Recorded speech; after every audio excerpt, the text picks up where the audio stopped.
Hi there, this is Amanda Frankel with our Crafty Playdate, and today we are adding to our Christmas Club collection. We're going to be making this card today. I love it. I think it's kind of elegant. If you make it or if you get a kit, it would have the panel for inside, which is vanilla, by the way. We're going to make this card today, but these are some of the other cards we make. If you live in the Chicagoland area, we meet once a month. We start in July, I believe July, and then we make 4 of each card of 3 cards, so 12 cards a month. So by right before Thanksgiving, you have 60 cards. So this is the card set that we're making today. I'm going to start with this video.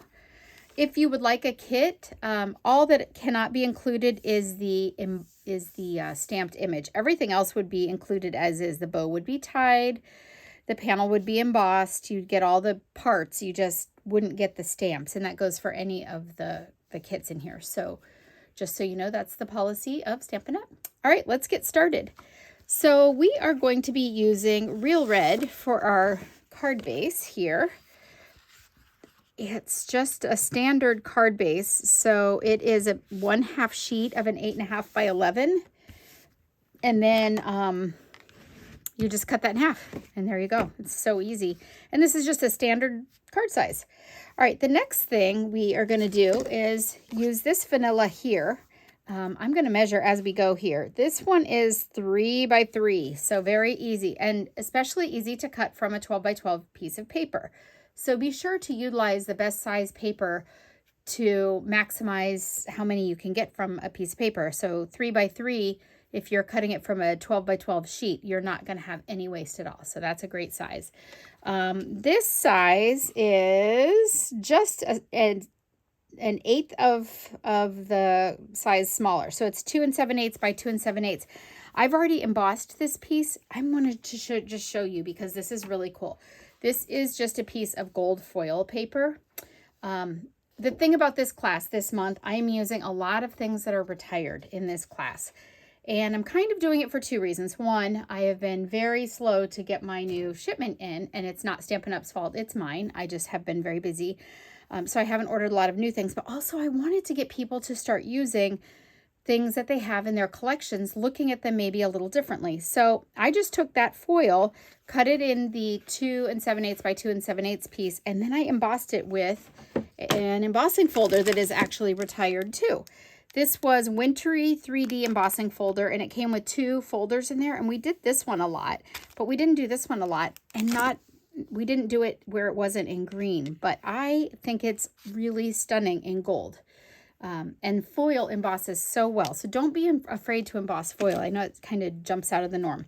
And this is just glued on, so let me do that real quick. All right, so glue, liquid glue, you don't need a ton, but especially when you have something that's embossed. I know a lot of people prefer to use just tape runner, and I'm just not a huge tape runner fan in general, but for something that's embossed that could be a little bit heavier, it's important that you use liquid glue or even tear and tape because it will just hold a lot better. All right, so that is down, and now we have to we're going to put it on here, but we're going to tie our bow first. So the ribbon that I'm using is Real Red and Gold. It is this polka dot ribbon. I'm not sure if we still have it. I think it is also retired, but I went ahead and tied the bows ahead. This is a bow maker. I have a customer whose husband made them for me. If you'd like one, just send me a private message because this is not something that's in our catalog. This is just something that I just charged the same thing that I paid for them. For my friend's husband. All right, so this is all you do. Somebody was asking me to show slowly how you tie behind. So this is the behind part. You just go under once, and then when you this ribbon is different on the back. So you want to make sure that both sides are facing forward. So dots in front before you pull it. Otherwise, you will end up with one of these strands being the opposite, and you don't want that, especially on this ribbon. Some ribbons, it doesn't really matter, but this one it does. Oh, it just popped out. You can see it's adjustable, so you can make really wide ribbons, really super narrow like baker's twine. I did it right there. All right, so we are going to tape this on. Oh, here's my tape. See, it's just fun when I haven't been down here for a while and I'm not sure where everything is again. All right, so I just stretched this around like this and then taped it. So I'm gonna cut it right about here so I have space to tape. And I am using good old standard, just plain old Scotch tape. Scotch tape is great for holding ribbon down. You never, ever, ever want to try and use your liquid glue for ribbon. And if you use a tape runner, it'll just come up. So if you use liquid glue, because ribbon is fiber, it soaks in there and it just really makes a gummy mess. So you don't want to do that. Oh, there you go. All right, so this panel is already ready. You can see how easy this card really is. The next thing we are going to do, is that the same size? It is, okay. This is 1 by 3 3/4. This panel would really only be as big as you need. So because I don't stamp for you if you're getting a kit, you might just get a straight piece of paper like this, and you might have to cut it down for what you need in on your card. If you have a smaller sentiment, you can just cut that down. But you'll get the big size just in case you have a big stamp like me. This is, hold on, I'll show you. This is real red ink, and I don't need a matte because it's red rubber. If it were clear, I would need it, but here I'm gonna just try and center the best I can without getting my head in the image. Let's see how I did. Perfect. Okay, that doesn't always happen, just so you know, it's not always perfect. All right, easy peasy. This is going on dimensionals. Oh, it looks like I'm using older dimensionals too. So we're just gonna cut some of these. These are just the edges from your dimensionals, and they work just as well as any piece of dimensional that you would have. I made that a little long, so I'm just gonna pull that off. And then this one probably will be too. Yeah. All right, so these are just the edges. You can use every single part of this. I mean, when you throw this away, it shouldn't have the edges around here just because you've used all the hexagons. Use all your parts. Mine will be just this shiny piece of paper thrown away with nothing on it later. Okay, so now I'm going to kind of lay it out before I stick it down.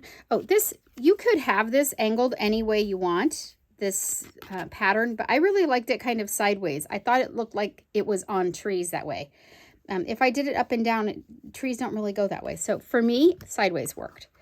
So just do it the best way that you like it. Let's see here. Gosh, nothing new to tell you. Been so busy lately, and I wanted to get these videos made. All right, so kind of centered. I like this better a little higher than I did in my sample. I like these a little closer together. So I'm gonna put that a little higher like that. All right, and now this is on dimensionals also. I do have some with hexagons, but you can see how I've cut these up and used pieces. That is completely okay. Normally I tell you to make sure that you put one in the middle because nobody likes a saggy middle, but I will tell you, if you have a knot in the middle like this one, like you have a bow like this, you don't want to put a dimensional right behind it because it actually elevates it too high on your card. And then it could make a situation where you have to pay extra postage when you mail it. And that's a great thing or not such a great thing if you're mailing just tons and tons of Christmas cards. Okay, so now I'm just going to put that on there. And this card is done. So you can see that this was really fast and easy. The gold foil embossed gives it a very classy kind of look.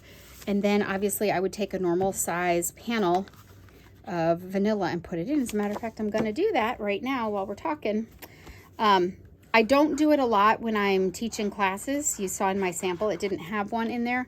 I do that because your cards, when you take a class, everybody thinks, oh, I'm not creative. I can't do it. It won't be good. It will look so much like mine, I promise, that you will not be able to tell them apart, and neither will I. So if I don't put a panel in it, you'll know it's mine. All right, that is all there is for today's card. I hope you liked it. You can see how when I moved it a little higher, I just like that a little bit better, but it's really up to you. This is all for today. Thank you so much for stopping by. If you don't have a Stampin' Up! Demonstrator, I would love to be yours. if you do have one, please support them. It's a great way to help a small business. Have a great night. Thank you. Bye-bye.